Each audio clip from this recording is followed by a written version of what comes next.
Right, so speaking there at the Black Business Council, which has wrapped up its two-day summit. It was held in Midrand, north of Johannesburg, bringing together hundreds of business people and political figures to discuss. We're joined by the SABC's Mbalenhle Mthethwa. You were there. Thank you for being with us.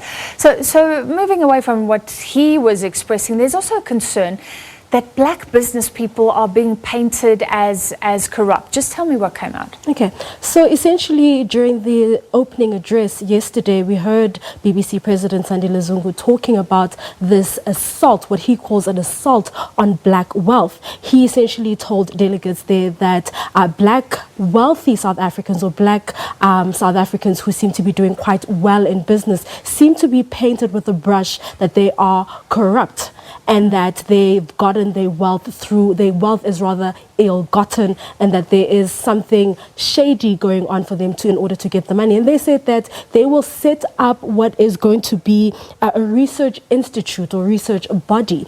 And this is so that they can actually do research around these allegations and try to fight off this stigma against black business and black South Africans. So you present the facts of who's doing what and why are they rich, basically. Yes, and essentially he's saying that, you know, while everyone is entitled to their own opinion, people should actually base their opinions on fact. And this body is going to do exactly that, because it's going to try and do research and get down to all the facts so that no one speaks, in his words, off the cuff, but speaks based on facts. Sure.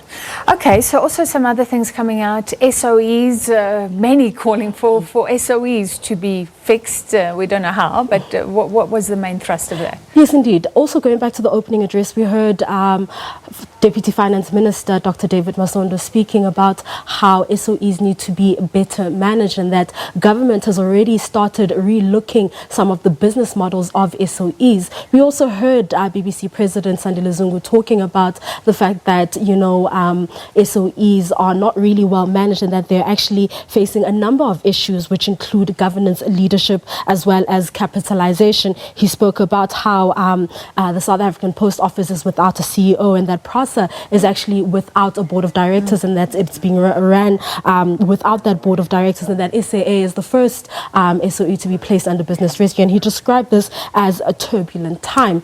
And essentially he was saying that, you know, all South Africans are going to have to come together and work together in terms of fixing these SOEs. There was a resolution last year. So this council meets every year and actually comes up with resolutions about a black-owned bank.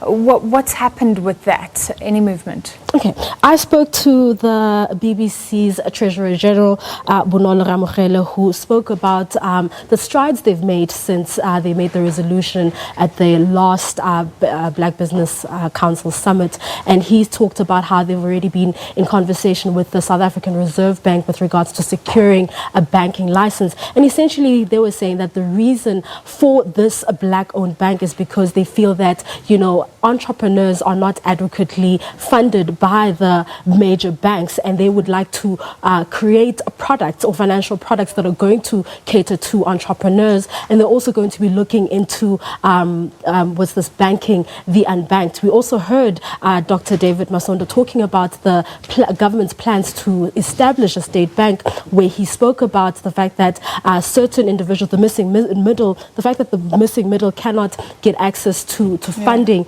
as a market failure, and that they will be trying to address that issue. So the State Bank may be now the vehicle to be used. Thank you very much for that wrap-up of the Black Business Council's summit. That was the SABC's Mbalenhle Mthethwa, and thank you for being with me. That was The Bottom Line.